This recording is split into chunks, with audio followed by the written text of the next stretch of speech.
Historia juaj është një dëshmi e gjallë që asnjë regjim nuk mund ta shfarosë besimin dhe dinjitetin njerëzor.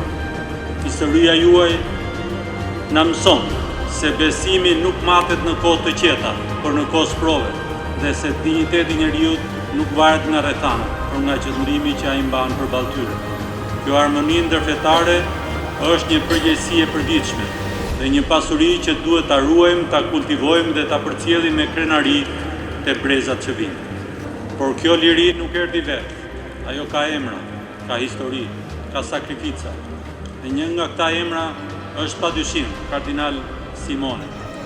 Vendimi për ta ngritur në dinjitetin e kardinalit ishte një akt i thellë mirënjohje dhe vlerësimi, jo vetëm për një njeri, por për një histori.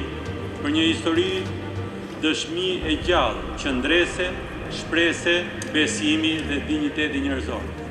Zakoni shqiptar na mëson se njeriu bëhet i madh jo kur merr, por kur jep, jo kur sundon, por kur shërben, jo kur flet shumë, por kur vepron drejt, jo kur dorëzohet, por kur ka forcë për të qëndruar për të drejtën, jo kur tregon hipokrizi, por kur tregon integritet.